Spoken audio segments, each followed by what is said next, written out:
Alright, ladies and gentlemen, we are back! And we are jumping into the game here between Wingardium Leviosa and, wait, who's the other? Oh yeah, America's Finest Dota Players.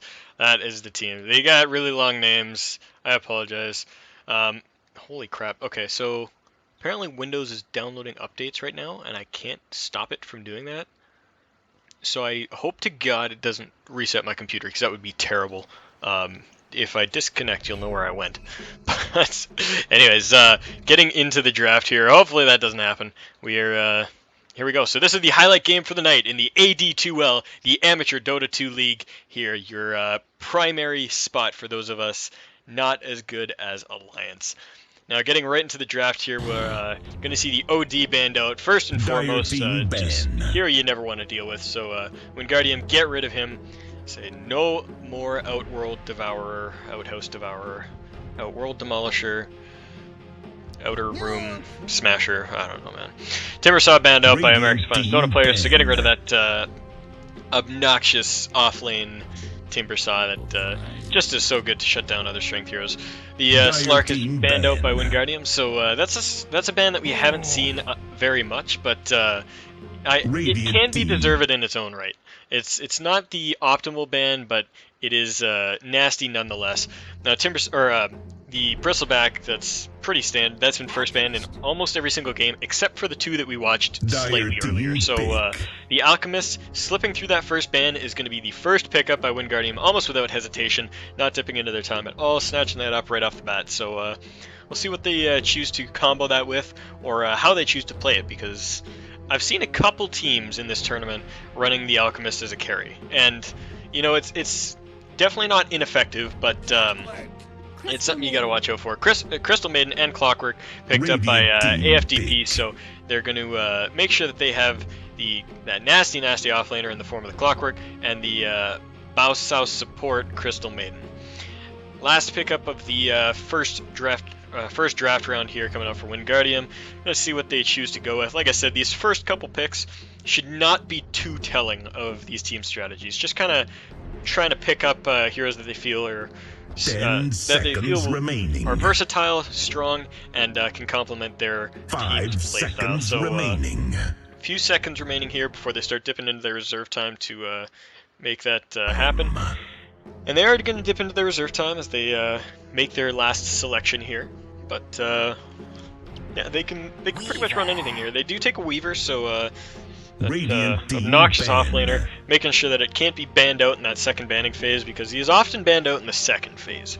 Not often picked up in the first, so teams will get rid of him as they see teams starting to form up, but not this case. The first ban in the second phase, however, goes to Wingardium, so they're going to have the opportunity to get rid of any heroes that they feel would be too obnoxious to their strategy right now. And like I said, neither team really giving away too much about what they want to do. The Marana ban, I think, is more than justified, especially considering the setup from Clockwork later on in the game and Crystal Maiden earlier on. So they get rid of that, and yeah, I completely justifiably so. I have nothing more to say on that. That has well-deserved ban. I'd have done the exact same thing.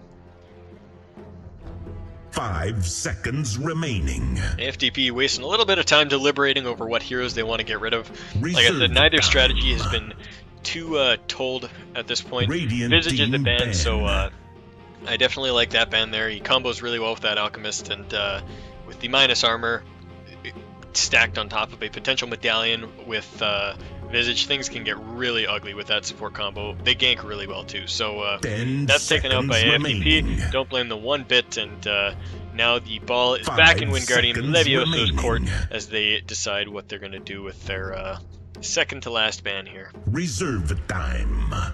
Dipping into their reserve time once again. Like I said, the Venomancer is still in the pool. That might be something they want to get rid of right off the bat, or they could be looking to pick that up for themselves.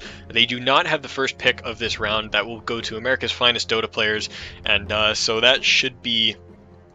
We'll have to keep an eye out on that one. I haven't seen a Venomancer picked up in a couple days, actually, which is surprising because he's so darn strong nowadays. But yeah, both teams having an offlaner and a support.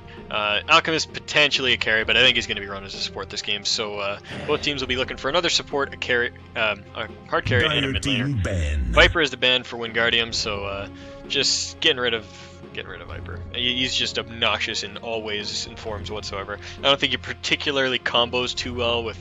I mean, he doesn't combo in any special way with AFDP. 10 seconds remaining. He's just a good hero in general, so he's taken out for that reason. 5 and that reason seconds alone, remaining. and 5 seconds remaining as the last ban, or the second to last ban, is deliberated upon on the side of AFDP.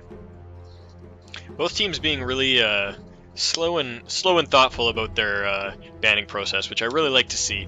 Both, we've seen a lot of bans recently that weren't entirely justified. I mean, we were seeing silencer bans and, this, that, and the other thing. But Rubik is the ban out, and they take the death profit. So that was kind of one maneuver in and of itself. They say, you know what, we're going to take the death profit, so we don't want you stealing that exorcism just because it's ridiculous. And so they banned the Rubik to start, and then they grabbed the death profit for themselves with that first pick of the second round. They knew what they were doing right before they even made that ban. So they snatched that up. And they've got a pretty potent team right now. They've got a lot of team fight potential and a lot of tower pushing potential as it stands. Wingardium going to grab themselves a Vengeful Spirit right off the bat, so more minus armor to mix up with that unstable, or the Acid Spray on the Alchemist. So definitely going to have a lot of kill potential between these two supports, and they roam exceptionally well as well. Vengeful kind of filling the same role as Visage in a way, but just doing it a little bit differently. And that swap will help in many different ways later on in the night, or later on in the game. Ball back in AFDP's court as they deliberate on their second to last pick. Man, I have made that mistake so many times. Second to last. Anyway, last pick of the second phase, we'll say that. And still looking for a carry and still looking for another support. Now, if they want to really complement that pushing lineup, the Nature's Prophet is still available. Instead, they go for the Sand King. So the Sand King and the Crystal Maiden is a pretty potent lane that dishes out a lot of damage, but I don't think it matches up to Vengeful Spirit Alchemist, especially in terms of control. So I think that Sand King CM is going to have to be run defensively, and Sand King doesn't really operate very well on a defensive tri-lane. I mean, he's okay, he does what he needs to, but he really thrives in an offensive lane where he can get those burrow strikes off and really be a big nuisance.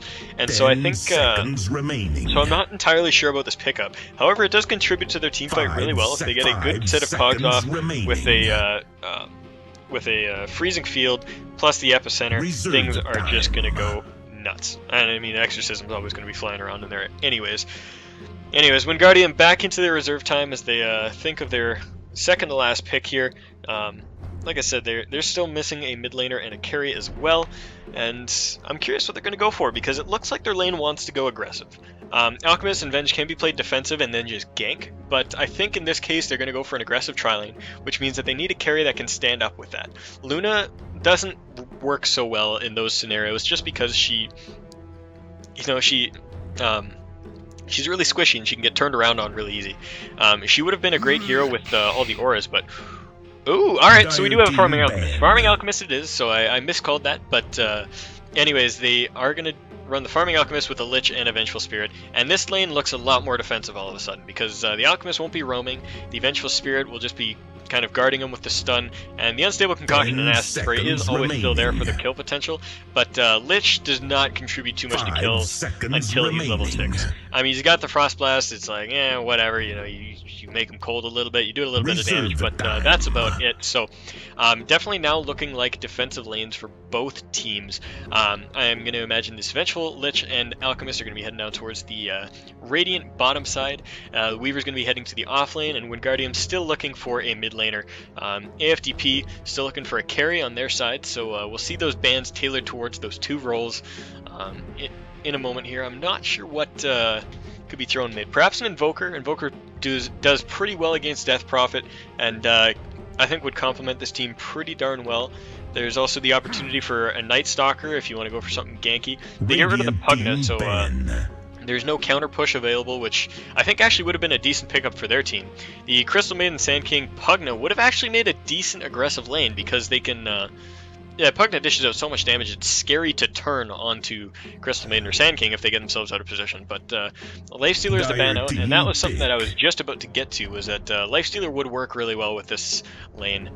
He would just be able to take advantage of a lot of their CC and control, but he is banned out now, so you have to get a little creative.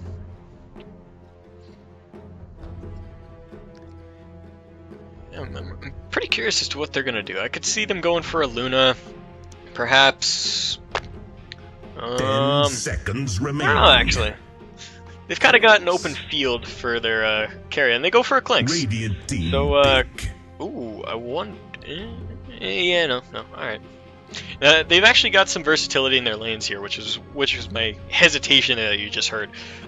Because Clinks has not been known to be run on a tri-lane very often. He is, but a lot of teams, when they pick him up, will shift their lanes around to make sure that he has a solo lane so that he can afford to gank. So a lot of times, I mean, in this scenario, you could almost do this on America's Finest Dota players. You could shift the Clockwork to the mid, the Death Prophet to the tri-lane, put Clinks on the off, or even put Clinks mid, put Clockwork on the off, and then put Death Prophet in the tri-lane again. And so they could shift up their lanes like that. I don't think it's going to be the case, though. I think Clinks is probably going to go with the CM Sand King. Death Prophet will head to mid, and Clockwork will go to the off lane. But the possibility is there. The Dragon Knight was the last pickup for the Dragon, or for Wingardium, and so they grab him, and he will be a real nuisance this game, actually, because now there's a little bit of push power back on Wingardium's side.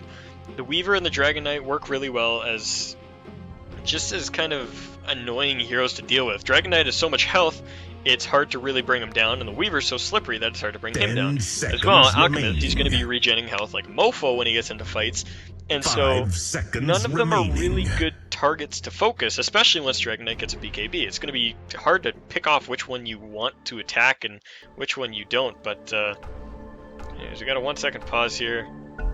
Not sure what's going on. Okay, I just say sorry and go. So, but yeah, these are going to be some interesting lanes. Like I said, I'm expecting this Alchemist, Lich, and Vengeful to head down towards the bottom lane in a defensive position, but of course, upon hearing that, Lich heads towards top. No, or maybe not. Nah, no, they're going safe. Alright, that's what I thought. Wait, what? Why is Weaver down here? What? Huh? I'm so confused. What is going on? Is Lich just going to try to deny the offlane while the Weaver farms and the Alchemist supports? Is that what's going on here? Yeah, Alchemist playing support. Oh, man. Oh, jeez. Stream overlay. Damn it. Every time. Alright. I got it. I caught it earlier this time. Last time the creeps were spawning, and I just remembered. But yeah, Clinks is going up towards the safe lane on the side of America's Finest Dota players. Oh god, that Sand King is so ugly. And then Death Prophet will be on the mid lane, and Clockwork will be down on bottom. Ooh, he is cutting into these trees here. Is he going to try the... He is. He's just going to hold this lane off. Oh, maybe not. Oh, he totally is. He bought that Quelling Blade, so now he can just like stack up the creeps, and then what he's going to do is he's going to place a cogs right here to trap the creeps in, and then he's going to break this cog right here, and the creeps will walk into these trees and just remain stuck there.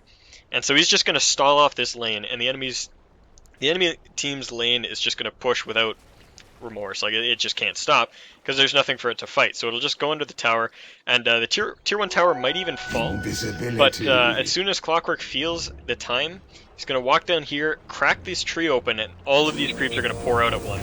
So he does miss one there, but he gets 3, and so these 3 are going to remain trapped while this one heads up towards this lane. I haven't seen this done in quite a while. It can be done with like an Earthshaker and other things, but generally the Clockwork is the pickup for this. But oh man, action coming out on the mid lane. Dragon Knight gets caught out by the early support from the early rotation from the support. So I almost missed that, but just didn't. And Dragon Knight is going to be really far behind in this mid lane. I mean, he's already at a disadvantage against Death Prophet, but now it's just in trouble.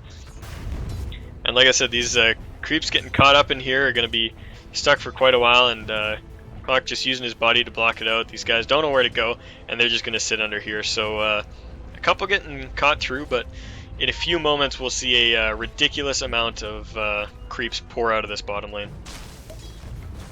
Unstable Concoction getting charged up. It's going to be thrown in toward that Death Prophet, and she walks up the hill, so she's going to be a little bit safe, but there is no Dragon Tail to follow it up, meaning that there's not going to be anything happening there. And look at all these creeps stuck in here. This is crazy. I gotta keep an eye on this. Anyways, diving up on this top lane, they're looking for that Lich, and I think he's toast. He's gonna run into the trees, try to juke himself around with tangos, but that is gonna be that. He drops, and man, a lot of aggression coming out early by these supports. I'm liking this play. They know what they can get away with, and they've been getting away with it consistently. So we've seen 2 kills on the board by America's Finest Dota players already, and I can only imagine there's gonna be more to come. A lot of creeps trapped in here. Oh man. Oh man. Aggressive ward placed up here, but that was pinged out, so we'll see if that gets de-warded soon. Crystal Maiden is coming over there with Sentry, so yeah, she'll get rid of that. The mid lane's kind of a hotbed of action here. This Death Prophet's really low, but I think she's just trying to tempt that Dragon Knight into coming a little too close so her supports can go to work again. DK's gonna head down towards the bottom though and fill up his bottle with that rune. Bunch of creeps here, man. We're gonna have to wait and see when those drop, because the second those creeps get let go, things are gonna go crazy. Oh man, are we gonna see the plays? Yeah, he stands right next to the Sand King. His sentry goes down, and excellent knowledge of the abilities there, making sure that he knows to stand right on top of that sandstorm with that mist stun, and it does get them both. So a kill going the way of Wingardium Levioso right now, and man, it's nuts. Look at all these creeps. And I've had this happen to me a ton of times before. Basically, what's going to happen once he lets this go is, I mean, there's just going to be about 8 creep waves worth of creeps pushing into this tower, and the tower is going to drop like nothing. It's just going to disintegrate. And so, I mean, this tower has been taking a good chunk of damage. The best that you can really hope to do in this scenario is to just accept that, you know, reality that that's going to happen regardless, and instead you just chunk down this tower and try to push it down so that the trade is at least even. And if you got a hero that's decent with farming mass waves, like if you have somebody with a natural cleave, or someone like a Bat Rider that can really clean up creep waves, then you get them down there the second you see those creep waves let go, and you just get right inside of it. Either that, or you walk right over here and cut this tree. But I don't think Weaver realizes, and will not be doing that.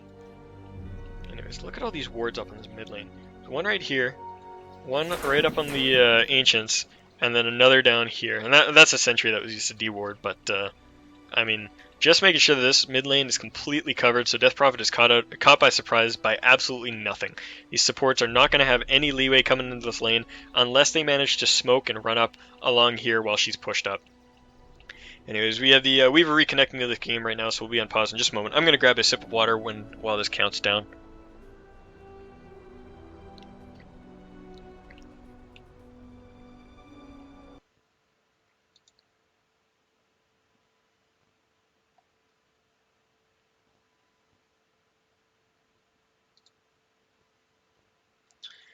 Anyways, we are back into the game here, so the pause has been let go, and oh man.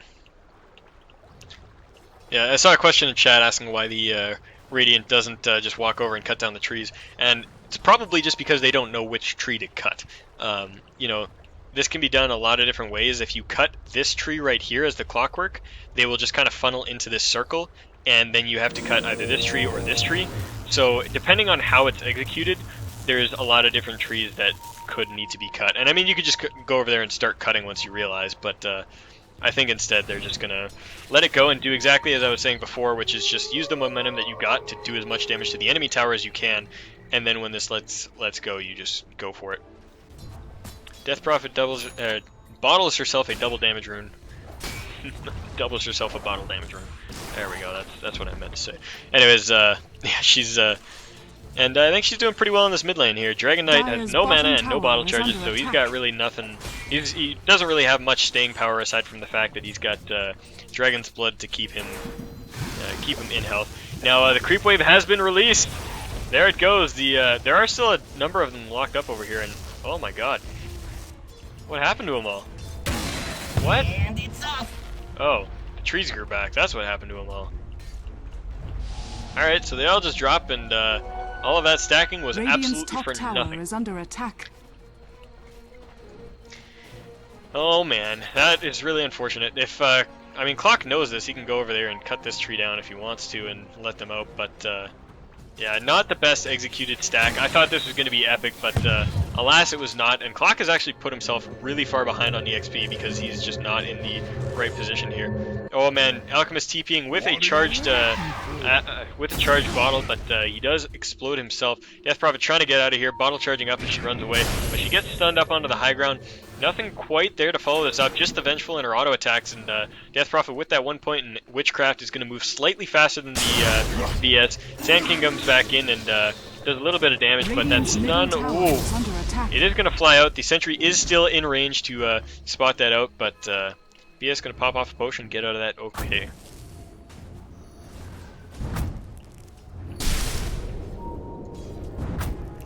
Clink's sitting up here, recipe for a hand of Midas already, and he's just got to get up to that side shop to purchase that. So he's got 6 minutes up, and he will have his Midas. 30 last hits to 3 is the score on the Death Prophet. 29 and 9 is the Clinks. 29 and 9, or 30 and 2 is the Weaver, and 26 and 5 is the Dragon Knight. So all the core heroes farming exceptionally well, not getting caught out by too much to hamper them. They're not missing their own last hits or anything. Just playing it out all right. Clockwork has almost got himself his level 6. He's just going to need another creep wave or 2, and he will be fine. Now sitting on 9 and 2 CS himself. And that's kind of the problem with doing that stacking strat, is that if it doesn't work out and you don't get that tower with it, oh man, action on the mid lane, just missed that. Looks like Sand King got himself stun locked out, but Death Prophet pops up the ultimate. She's going to be looking for that kill on the Alchemist. Spirits are chasing, and are they going to do enough damage? They do. The Alchemist drops, and 3 to 2 is your kill score here. 6 minutes and 50 seconds in. The Spirit's still flying out, looking for that kill on the Vengeful, but the Crypt Swarm just misses, and the damage gets it anyways. Double kill on that Death Prophet, and she's still going. She doesn't give a shit. She's just going. She's looking for that Dragon Knight, but the TP in is going to finally persuade her to turn her ass around and head back up towards the river. Crystal Maiden dropping some wards and heading back towards her side, and now Dragon Knight, like I said, he's not performing exceptionally well. I mean, he's got the 4th highest CS in the game. He's not doing terribly, but he's got no health, he's got no mana, he's got no bottle charges, and he's not very wealthy either. So, anyways, he's going to back up and try to farm up what creeps he can, and probably be heading back to base here, which will give Death Prophet an opportunity to start shoving this tower. She won't have Exorcism available, but she can still do some auto attacks.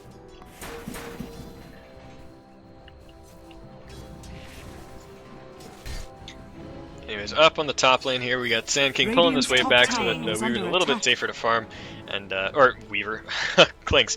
So and Clinks farming up pretty damn well. He's coming up close on his first Oblivion Staff.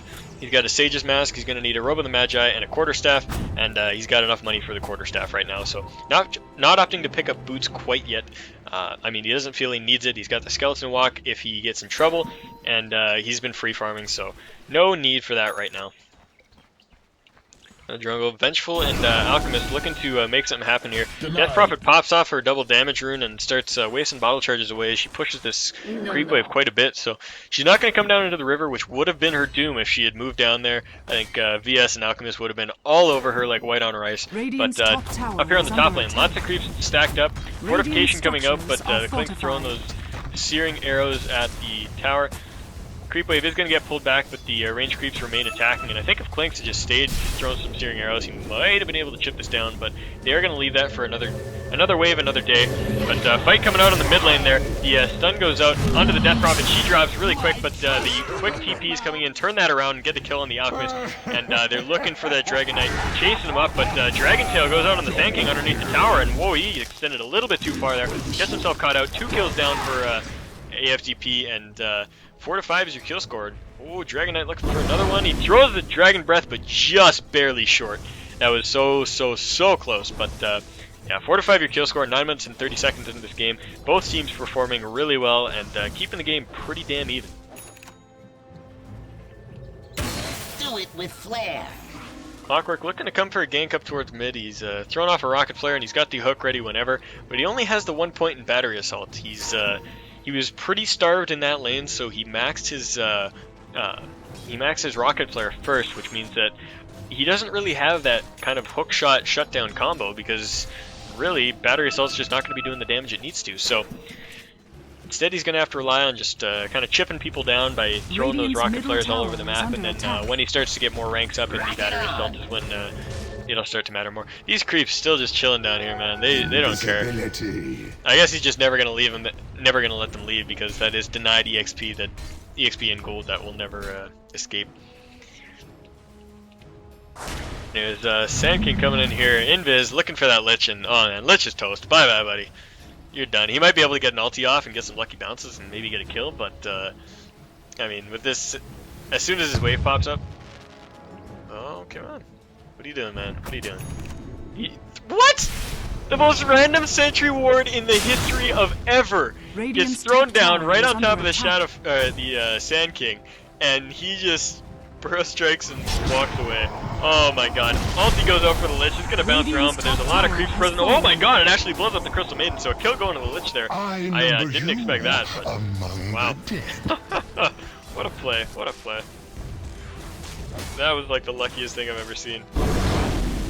I think he suspected that the Sand King would be coming in behind him, so he just kinda threw that there for assurance sake, and sure enough. Actually, he might have just been looking for an aggressive ward because they were kind of moving towards him as that lane pushed up.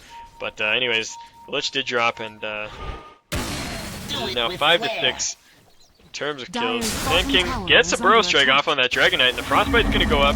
They silence up the Dragonite, and they're going to look for it. Hook shot in. Oh my god, every single ability just barely landing on the edge of its range. The Dragonite fighting this off. He does so much damage. He gets the kill on the Clockwork. Oh my god, and Clockwork drops. 6 to 7 your kill score. 1-for-1 trade there. And Alchemist and Venge are going to try to defend this, but the Exorcism doing so much damage to this tower. I think it's going to drop unless it can get denied. Vengeful trying to deny. Oh, she throws out the attack, but just barely short. And Death Prophet does get the kill on the tower.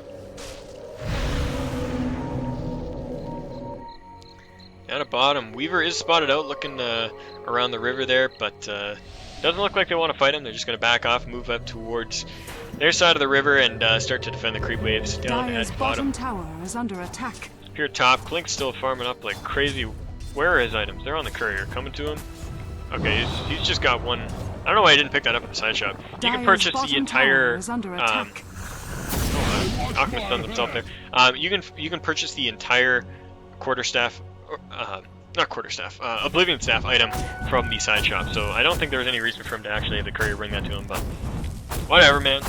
Stylistic preferences, I guess. Some like the courier, some like the side shop. Gotta choose where you spend your money. Radiant's bottom tower is under attack. Down bottom lane, that Death Prophet has a double damage rune, is going to be chipping away at this tower. Will not have Exorcism for 20 seconds, so they won't be able to outright knock it down. I think TPs will be available if they do decide to go for it. She's now pretty low on mana too. She's got one more bottle charge. She is regenerating pretty darn well, but maybe they'll get this without Exorcism. There's no TPs, there was no Fortify available, but no teleports, and instead looks like Wingardium Levioso is going to try to trade, but I don't think it's going to be a trade anymore, as America's finest Dota players have retreated and turned around to defend that. So one tower going down for absolutely nothing there. Clockwork dancing around mid. Looks like he is going for a 4-staff right off the bat, so it gets him that little bit more mobility and allows him to trap people in cogs and get himself out. But Clockwork spots out the Weaver. I think they saw each other. Maybe not, but Clock deciding not to jump in on that Alchemist. That would have been a very tempting jump for myself and many other Clockworks out there, but instead he decides to back off. Oh man, Lich gets him. Lich actually catches that Klink right on top of that Sentry Ward that he just dropped down for that Sand King earlier. So damn well played by him there, getting himself another kill and shutting down that Klinks just that little bit further. Klinks is still pretty far off of his Orchid. Could be farming a little better. He is the top CS, but considering how free a lane he had and the fact that he is Klinks, he should have been. I think he should have had more at this point.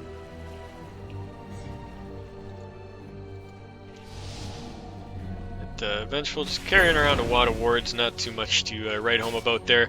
Weaver opting not to go for boots, and he will have his Lincoln Sphere here in just a mere moment, about 100 gold away from that. So just waiting to farm up another wave or creep camp, and he'll be able to afford that, and that'll help him out a ton. I think that does block Hook Shot. It'll also block the Frostbite, and Sand King's Burrow Strike will break the Lincolns. That's a weird one. It's like one of those multi-target spells that still breaks it anyways. But yeah. Do it. Anyways, they are looking for that Alchemist. He is toast. Bye-bye. There he goes. Clink eats a creep. What? Oh, Clink's overestimated his damage, and the ultimate is gonna save Alchemist. He's gonna get away! Oh man, don't get cocky, kids. Don't get cocky. Oh, this Clink's trying to figure out what happened. I don't even know what happened. You heard me screech there. That was something special. Oh man, I can't believe that. Just that little bit of damage, and that focus on the Alchemist allowed the Radiant side to move forward and push in on that mid tower and get him down. Big Clockwork Hook, picking off that Lich from the backside, but he turned himself around when he realized that the team is coming back for him. Exorcism flies out for this fight, so lots of damage going to be dealt out. Sand King jumps in, gets a really good Burrow Strike on that Dragon Knight, but swapped out is the Sand King, and both teams looking like they're going to disengage here. The Alchemist is channeling his stun, but throws it out onto that Sand King, and oh man, all the teams exceptionally low. Dragon Knight really low, he does drop there, and Death Prophet gets that kill. 2-2 is the kill score in this fight, and Clockwork in the back of this, he's going to pop off the cogs and TP himself away, and now looking for the Death Prophet as the spirits return to her. I think they might be able to get her here. The Lich is gaming her through the trees here, throwing out that Frost Blast, and Radiant's bottom tower oh, is come under on. attack.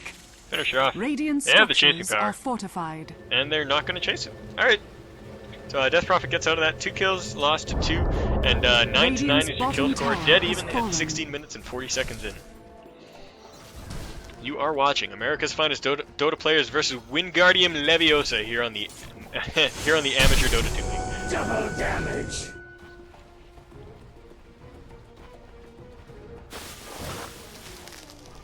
Oh man, almost out of water. This game, it's exciting. My throat is hurting. But it's all good. The things we do for Dota. Things we do for the games we love.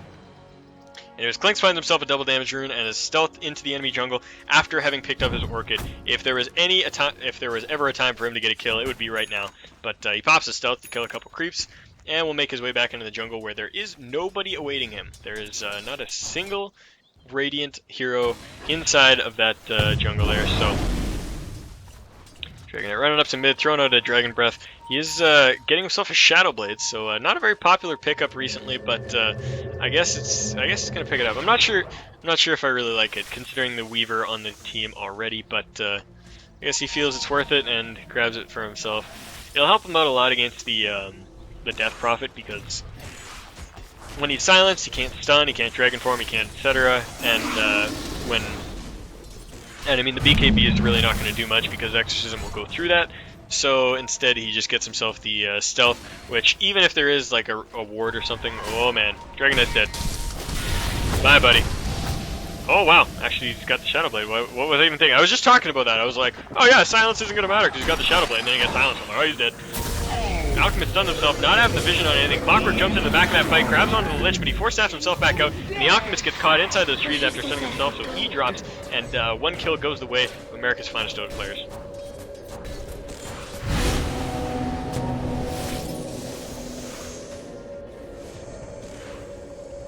Now, pressure on this tier 2 tower here. The Exorcism is going to run for another 5 to 10 seconds, which is more than enough time to start just chunking this tower down. And look at its health kind of disintegrating. I don't know if it's going to drop immediately here. The Dragon Knight is going to move forward and try to stop this off, and they do jump right onto the Death Prophet. She is so low, but she uses herself up and might be able to survive just because of that. She gets force-staffed out, so low damage, but she does drop.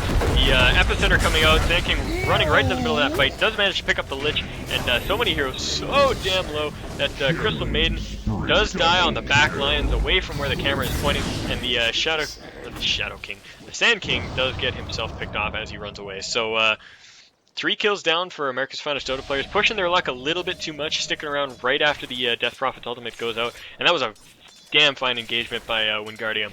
I really loved how they played that. They waited exactly until the spirits returned, and then they jumped right onto the Death Prophet and just shut her down. And I mean, that's how you gotta play it. They did it really well, and Weaver now sitting on a Lincoln Sphere and 1,700 gold in the bank. So he's really healthy Weaver. He's going to be causing a lot of problems for AFTP in the late game.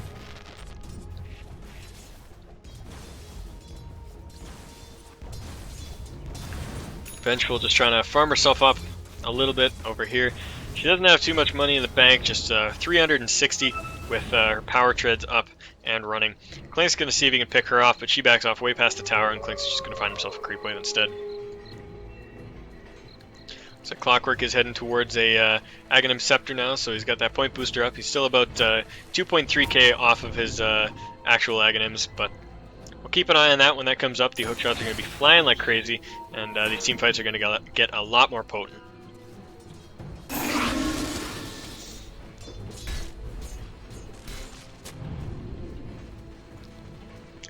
Alright, now moving in on the tier 2 tower here, AFDP's got some pressure coming their way, but Bugs are going to hold that off for now as they garner some support to defend this tower.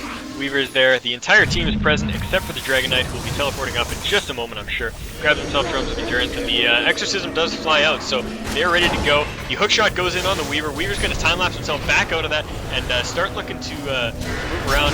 The Dragon Knight comes in, the Lich ulti flies out, and it isn't going to bounce. It'll hit the click the one, but oh my god, that tanky blows up almost instantly.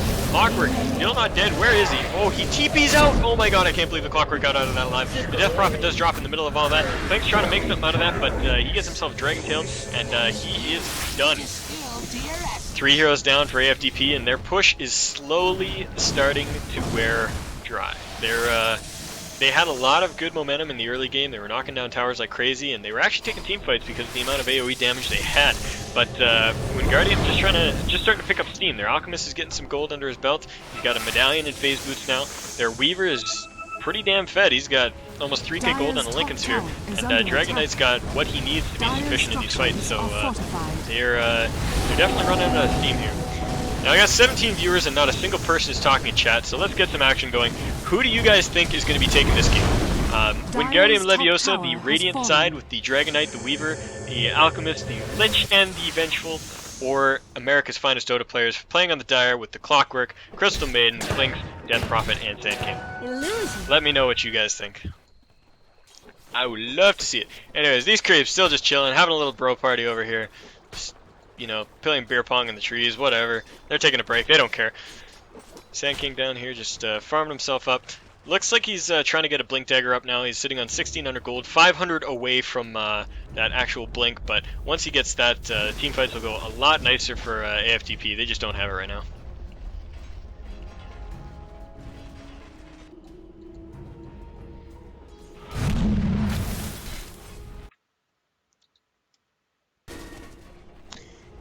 Anyway, so there we go.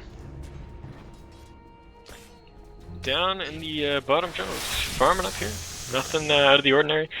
Clinks and Weaver dead even for last hits, 119 and 118. Just keeping neck and neck. Both heroes farming up really well and just doing what they need to stay relevant in this game. Clinks is getting pretty darn dangerous. He's got himself a Demon Edge on top of that Orchid, and he's got his Power Treads and a Midas now, so 600 gold sitting on him. We'll see what he decides to go for with that Demon Edge. Probably not going to be a Rapier, unfortunately. I'd love to see it, but I don't think that's going to be the case. Roche is being pinged out, so it is at least on their minds right now thinking about it, but I don't think either team is making a move towards it just yet. Alchemist looking like he wants to get himself a Black King Bar, grabbing that Ogre Club early on, and who knows, could even be like a Halberd or something to try to shut down that Clinks, because he is going to be the sole reason that AFDP exists in the late game.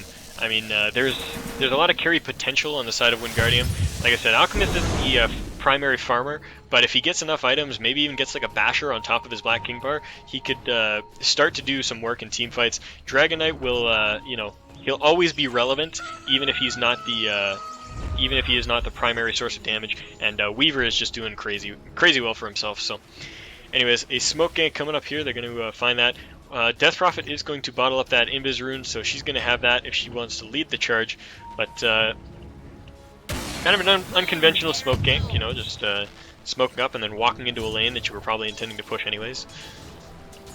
Who knows? We'll see if they manage to get a catch out here. Death Prophet throws out the Crypt Swarm, so they know they're there, and yeah, they're not going to move up any further. That was kind of a foolish smoke gank. I'm not going to lie. If they came around from the secret shop here, they might have been able to catch off a hero or two as they were moving up, but just not going to happen. Acid Spray holding off that mid lane, but top is getting shoved down. The Exorcism is available if they want to throw it out, but they're not going to. Just going to drop some auto attacks, and Clockwork gets the last hit. The Dragon Knight picking off that Clinks in the back line there. I thought Clinks was home free, but does look like he got dusted. There's some dust lingering on those creeps there, and unfortunate deals. Oh man, Clockwork hooks his teammate, and that never feels good. He doesn't have his Aghanims up quite yet, so that's 50 seconds down. The Epicenter is going out. They're looking for that fight, but there's just no targets. Nobody's there, and the sun goes out on both these heroes right now. Oh man, this is just not good. 3 heroes down, and the Clockwork's trying to fight Dragon Knight, which is just not going to go well for him. He explodes almost instantly. Crystal Maiden teleporting out in the trees. 4 heroes for none in the favor of Wingardium, and they've got a lot of momentum on their side. They've got the ability to go Roche if they want. They're probably going to push first, then go back to Roche. But like I said, they're starting to take off with this game, and it's going to take a lot for AFTP to come back from this. Might have to sneak a Roche and then start playing some Rat Dota or something. I'm not quite sure. Clinks is actually pretty good at that Rat Dota because he can kind of just dance between the enemy jungle, the mid lane, the bottom lane, and just knock down towers. But I'm not sure if there's a possibility that AFTP can out-push Wingardium. It's a rough game for him. It really is. We're going to TP back to clean up some of that farm, and they're not going to pursue this any further. All heroes up on AFTP, and they're not going to decide to try to break high ground quite yet. Dragon Knight TPing away, and we're not looking at Roche quite yet, but Clinks jumps out, goes for some action on that Lich, but the dust gets popped off, and the sun starts to charge, and Clinks is going to get away, while the Alchemist stuns himself.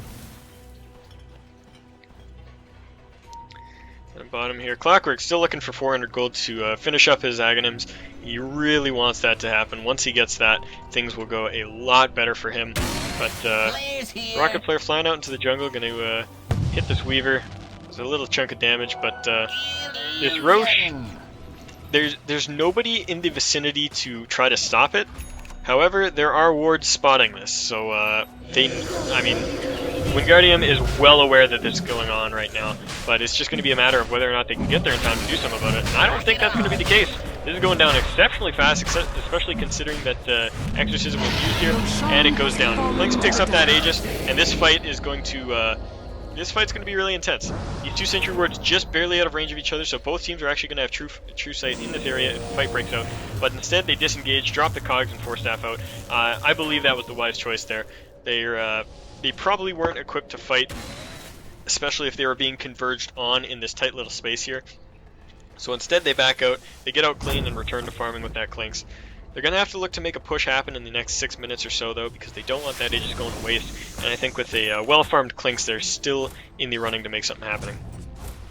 I'm curious what Clinks is doing with this here. He's got the Demon Edge and the Mithril Hammer, and I don't think those 2 items actually combine into any one thing. I think he's taken a detour from his build. Let's see if we can investigate. Yeah. None of those... Yeah, okay, so I guess he's just taking a detour from his build. Grabbed the Demon Edge, perhaps for like an MKB, and then his teammate said, you know, no, you need a BKB. You need something to keep you alive. So he's detoured back to that, which I think is completely fine in this scenario. You always got to adapt to how the game plays out. Alchemist now sitting on about 300 gold short of what he will need for a Black King bar, so once he gets that up, he'll be pretty darn effective in these fights. Picks himself up a couple TPs first, though, because TPs are the most imbalanced item in this game. And I am not lying to you when I say that.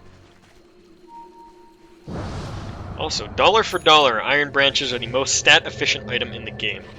For those of you who are not aware of that, if you had infinite item slots, all you would ever buy were Iron Branches. It would be a contest of who got the most Iron Branches. That is it. A bit of food for that, but we have 5-on-5 beginning to break out here in the mid lane. Both teams looking for, AFDP looking for some pressure, and Wingardium looking to defend this tier 2. It is pretty low, about 300 health on it right now. Actually, it's got pi for health, 314. But yeah, just waiting for the pressure to come before they really go into this.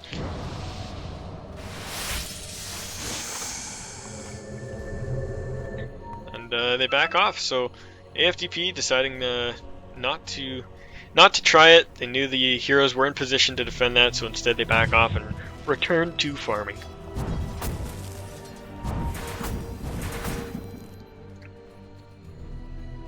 Vengeful Spirit now sitting on a 4-staff. She's got a Smoke of Deceit in her inventory, but has not gotten her team together to use that quite yet. Oh, Alchemist runs himself right into Sand King, and see if this manages to make anything. Oh, wow. Acid Spray picking up Alchemist some gold, but they're not going to be able to make anything out of that.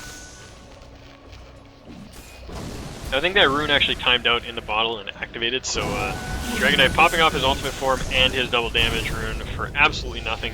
That's going to cost him if a fight breaks out in the next couple minutes. AFDP might actually have a chance to take it back, especially considering that Aegis that they have.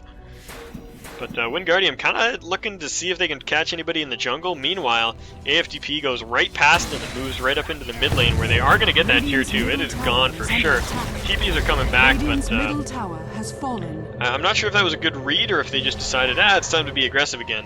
But they definitely took what they needed, jumped into that, and went for it. The Alchemist still farming alone up here, looking to see if he can get himself some gold. However, the Sand King coming to ruin his day. Sand King cometh. Oh, that was a not smart teleport. He gets eaten up by a Burrow Strike, and he now has no TP. The Alchemist is actually going to try to fight him, and he might actually be able to, but Clink shows up, and boom, boom, boom, boom, boom. And the Clockwork comes in and just finishes that off with a hook. I like that hook. That wasn't a kill steal. That was definitely necessary to get that kill. Throwing up the Ancient to the Weaver, now sitting on a Desolator and a Chrysalis, 800 gold in the bank, 700 now. So he's got a lot of money to his, well, got a lot of net worth, which is something we should take a look at right now. 15,000 net worth on the Clink, so he's topping the charts. 14,000 on the Weaver, and then 11,000 on the Dragonite. So those are your wealthiest heroes, followed shortly by Death Prophet, Clockwork, and then the Alchemist a little further behind. Pretty much what you'd expect in this game right now. Take a peek at the golden XP graphs. We've seen that Wingardium is just slowly climbing, and these are all these. Each one of these bumps is like, you know, when the farming has resumed. Like, you know, big team fight here. Wingardium gets a lot of EXP, and then you know the farming resumes, and it slowly goes the way of AFDP because they're farming slightly better, but it jerks right back up the second the team fight happens. And, oh man, 4-staff in, swap out, but they do not have what it takes to shut down that Clinks. He gets away. Let's take a peek at the gold graph, and this one is a little more telling of how this game's been going. Both teams actually ridiculously close. Only a 2,500 gold difference in a 33-minute game is pretty damn impressive. Yeah, I mean, you can see here, this was kind of the same tale that we were seeing in the EXP graph, was that, you know, it was down, and then it just kind of jerked up, went down a little, jerked up, went down. But, of course, in this case, it's a little closer as both teams are just farming effectively. So, gold graph a lot closer than I expected it to be, but you know, for that, it's been a good game played by both teams right now. Clockwork and Crystal Maiden now stacking up these Ancients. Going to let Clinks come by and clean those up in just a moment. That one actually didn't stack. That was kind of a weird pull. Oh wait, no, that's not even the right time. Didn't even look at the clock. Are they just trying to take the Ancients? Crystal Maiden, you're gonna die, girl. You're gonna die. What you doing? Crazy. Looks like Clinks ran himself into a Dragonite, and Dragonite runs with his tail between his legs or wings or whatever you want to call it. Clock now sitting on that Aghanim, so he's probably had that for a while. I haven't checked in on him in a while, but looking like he's heading towards a pipe now, so give his team a little bit more magic resistance against that Lich Ultimate and some of the other spells. Unstable Concoction going to fly out, but this is definitely going to blow up on the Alchemist, and this could be an opening that AFDP needed. They're not going to be able to go in on that. The Clinks wanted to, but recognizing that it was probably not the best decision, takes off. Weaver's still farming up on that top lane, being annoying as all hell. This is a very positional game. Both teams being very deliberate with their movement, making sure that they're in the right place at the right time, and you know, just getting ready for a fight, but never actually fighting. And it's off. Double damage times out in the bottle of Death Prophet, I would assume, because she's just farming up creeps. No real reason to pop that off. The Invis rune is seen top, and oh man.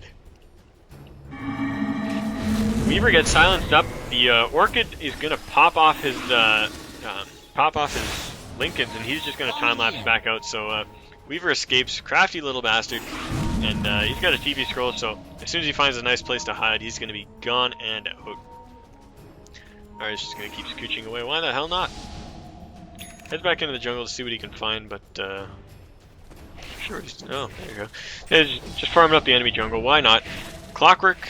Oh no, the Clink. Sorry, just picks up his Monkey King bar. So no evasion on the enemy team as of now. So that aspect of it really doesn't matter, but you really buy it for the damage, and you know, 88 damage and some attack speed.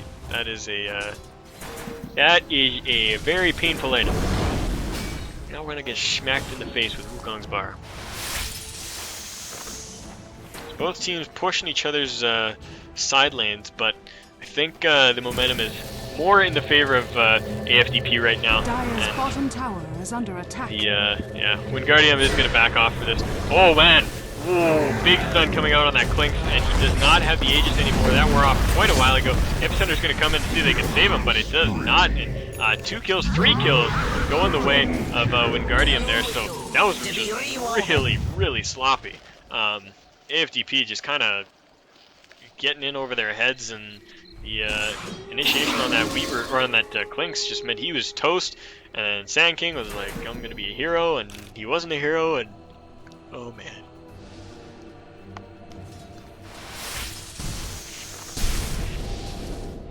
He's getting ahead with that Shadow Blade, going to see what he can find, but not going to be much, so he's going to loop back around, head towards the bottom tier 2. Looks like that's what they want to kill, but they really don't have a creep wave there. It's all the way down here, and the momentum is against them. However, Dragon Knight is going to run right into a Clockwork, pops off that Dragon Tail, and I don't know if it's going to be enough to finish him off. He cogs himself in and then 4 staffs out, so he's going to be totally fine. These creeps still just chilling down here, not giving a shit, and Clockwork going to TP himself out. It's totally fine. Rock it on! Philly creeps. Alchemist now finished up that Black King bar, sitting on 1500 gold, so we could see him going towards an Assault Cuirass right now. That would benefit his team greatly, and unless that's what is being picked up by the Dragon Knight, it probably is. I don't know of too many other items that Plate Mail would be purchased for, especially on a Dragon Knight.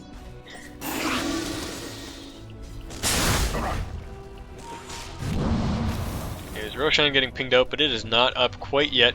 As the timer tells us, we've got about a 3/4 of a minute left until that pops up. It's going to go the full duration, almost to 10 minutes. So Roshan will be up momentarily. We'll see in roughly a minute or so.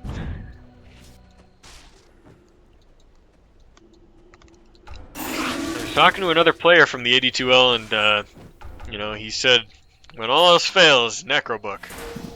And so that's what we see by this Lich here. He's at a gym for quite a while now, but goes for the Necros, so deciding that Wingardium need a little bit of push on their side, they pick up that Necro, and why the hell not? If Vengeful gets one as well, they're going to be in prime pushing time. However, Vengeful is very broken, has nothing but that 4 staff that we looked at 10 minutes ago. Roshan is being pinged, and it is and AFDP is aware that it is up. They're going to go for it, and really nothing going to stop them. They have the entire pit warded and sentryed off, so there's no vision of this, and they just do it so damn fast it doesn't even matter. Clink's going to grab that for himself again, and we'll see if they can take a fight. Players here. Smoke ain't coming up. Clink should be leading the charge of Skeleton Walk, but he is not. Oh man, they do spot up the Dragon Knight, but he is invis. Gonna see if they can find him chasing off. And he jukes himself into the trees. Ooh, that game sense. Oh, but he comes out, and he is spotted by the Clink's. Not gonna be enough. He does manage to get himself away from that. I thought he was toast for sure.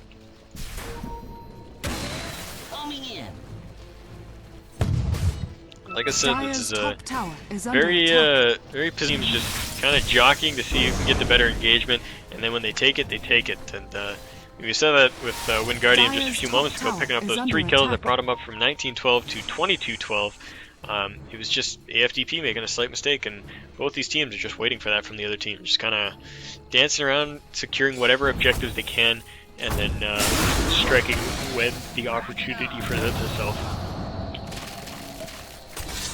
Dragon Knight going in though, the opportunity has presented itself, and the Lich ulti is going to fly out, but it's not going to do anything as that Eul's popped up. And a lot of abilities wasted on that Death Prophet. She pops out her ultimate, but she's not going to survive long enough for that to do anything. The Alchemist in the middle of that fight trying to make things happen. The Weaver just chopping people up. Blink's coming in from the back though, trying to make something happen, but he gets Dragon Tailed up, and he is having a rough time. He drops, and his Aegis is going to pop him. The Clockwork comes back in to see if he can contribute here, pops off the cogs, and he's force stabs himself out. Dragon Tail goes out on that Clinks again, and he pops up the BKB to see if he can make something happen, but it just does not. So the Clockwork, the only person to survive that fight. Sand King, of course, buying back, so 2 for 4 was the score in that fight, and the momentum is back in Wingardium's court. They are free to do as they please, and you know they're going to start knocking down these racks. I don't know if there's going to be enough to hold them. Sand King, Clockwork, and Crystal Maiden are just not the optimal lineup for holding a Weaver Dragon Knight, I'll tell you what. But they do decide not to go for the racks. Instead, they turn around, they go to the top lane where they'll grab up that creep wave and then head back towards that T2. But I'm not sure if that's going to be effective. Death Prophet's going to be back up in time to defend that, and I think Exorcism will probably be up in time for that fight.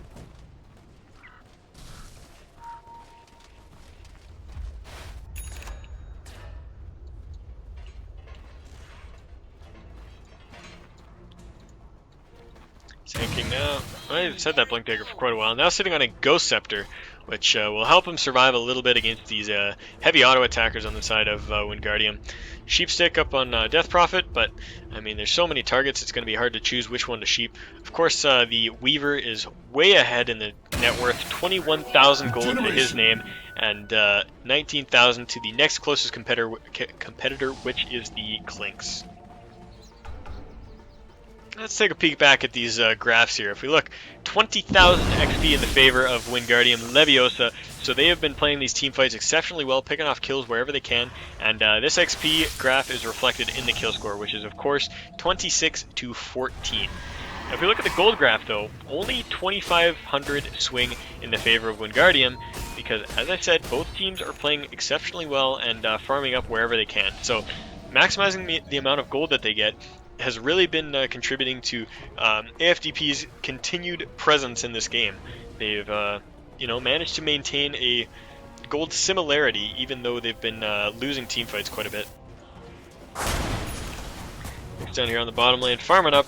He's got the Midas brought back to him, so I guess he just put that on the courier while he was... Oh no, he didn't have the Blink Dagger before. That's what it was. He just rearranged all his items, because that was where the Aegis used to be. So he has a Blink Dagger now, pretty much 6-slotted. I mean, he's still got Boost of Travel to buy, and might refresh his BKB and trade that Blink... Or, he's got to trade that Midas or something, but he's getting pretty damn close to what we consider traditional 6-slotted.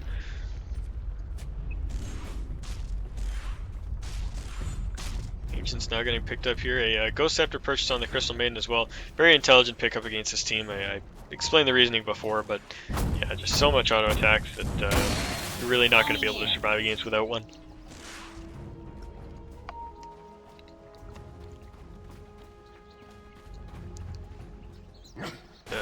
Once again, both teams kind of just back to jockeying for position, trying to see where they can keep themselves active and farming, but not getting caught out. Dragon Knight now has finished his Assault Cuirass, so he's got that up. His drums are now out of charges though, so he won't have that movement power in fights. Lich has picked himself up a Necro 2, which means that he's going to have additional True Sight in about 1,000 gold, which will be really good for him right now. Vengeful Spirit still sitting on the exact same items we saw when we looked at her 6 minutes ago, so she's not having the best of times right now. She's pretty poor. Picks herself up a Ghost Scepter as well, so the Clinks will not be able to attack her, which is her primary point of avoidance. And I don't think Exorcism can actually hurt you with a Ghost Scepter up, because it's all physical damage. So I guess that works as well. It's going to prevent that. Creep Wave pushing in here towards that tier 3 tower, and it's getting cleared out really quickly. Not really wanting to commit to a push is America's finest Dota players here, just kind of backing off, and like I said, a pretty passive game, but exceptionally well played by both teams.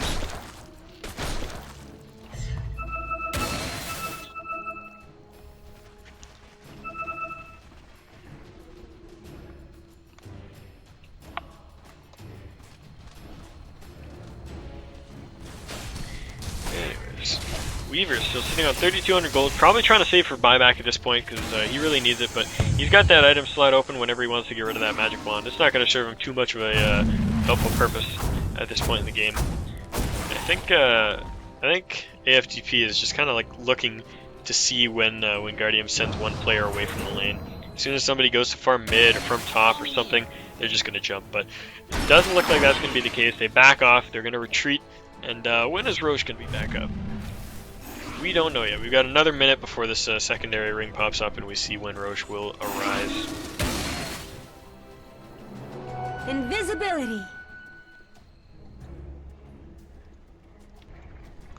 Let's take a look at some of the fantastic charts that we have here on the side. So, in terms of levels, Weaver is the highest, actually surpassing the Clinks. Actually, he's surpassing the Clinks and everything else too. I had that backwards in my own head. But level 20 and then 18, 16 on the Dragon Knight, Lich, and Alchemist respectively. Kind of interesting that the Lich has acquired more levels than the Death Prophet herself.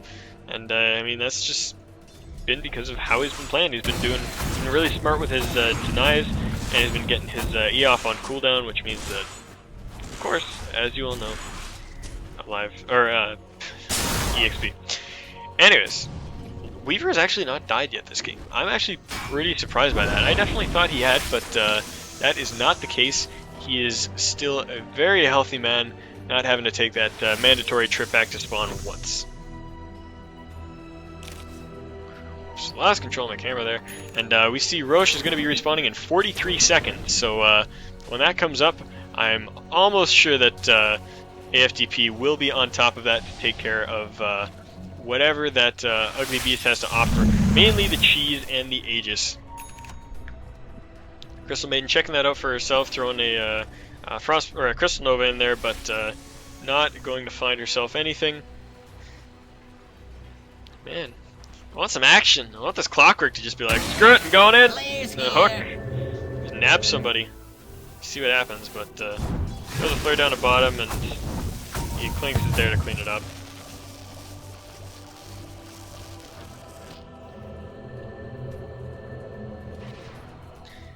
Weaver now sitting on 4,500 gold, and he's got a lot of items under his belt, but he could always use more.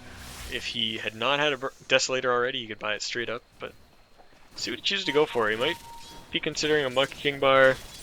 I don't know if BKB is on the table, but I don't know. What do you get in that scenario? Manta, maybe? What can Clinks do? Doesn't have a Radiance. I don't know if you'd go Radiance this late, though. Not quite worth it. You could go Scotty. Stats are always good on Weaver. I don't know. Butterfly is probably not optimal considering that the Monkey King bar has already been purchased on Clinks. And Smoke of Deceit sitting around here. Clockwork throws out a hook shot, but doesn't catch anybody. And bugs are flying out. They're going to meet the Death Prophet. There we go. Big fight breaking out. And the Death Prophet gets stunned up and killed off before she can even pop off Exorcist. Clinks are really low as well. Has to run away with almost 30 HP. Death Prophet buys back. She's going to have to TP to get into this fight. Sand King does the same.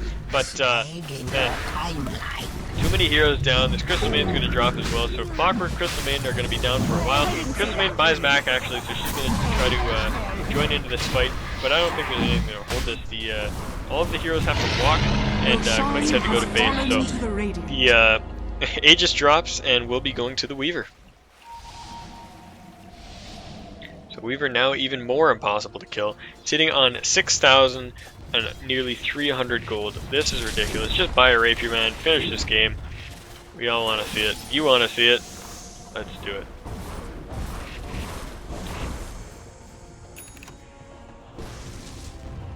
Dire's bottom tower is under attack.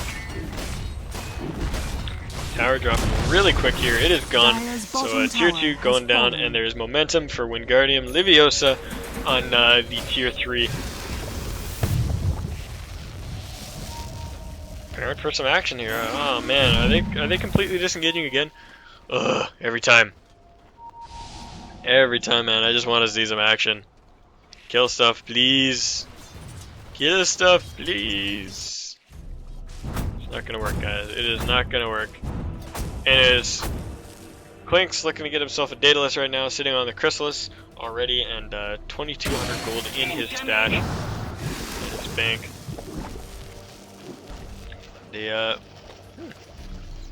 What do we got coming out Alchemist here? We do have a Sanj and a Blink Dagger, so he's going to have the Sanj probably going towards a Halberd so that he can shut down that Clinks, and if Clinks does get shut down like that, it's going to be a really rough time for him.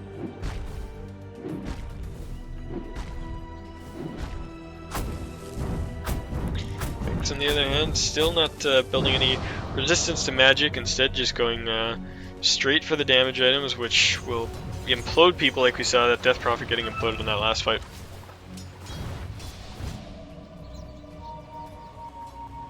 Weaver moving up soon if he can get that Clinks' autograph, because it's a pretty well known fact that that Clinks is a very popular dude. Everybody wants to get his number. The Weaver is no exception. But instead what he is going to find is death. Or maybe not, just arrows into this. Clinks blinks away and TP's out, and the Weaver will not be picking up that kill today.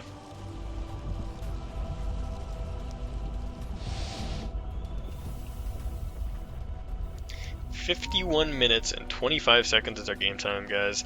This is ridiculous. You wanted two evenly matched teams. You've definitely got it.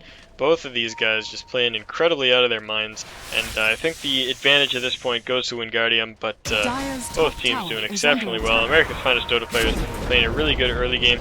Swap goes on that Crystal Maiden, but the Vengeful gets sheeped up. The Clockwork drops before he can do anything. Lich Ultimate flies out, and the Crystal Maiden is going to die. Looking to see if they can get that Sand King as well. That one Geminate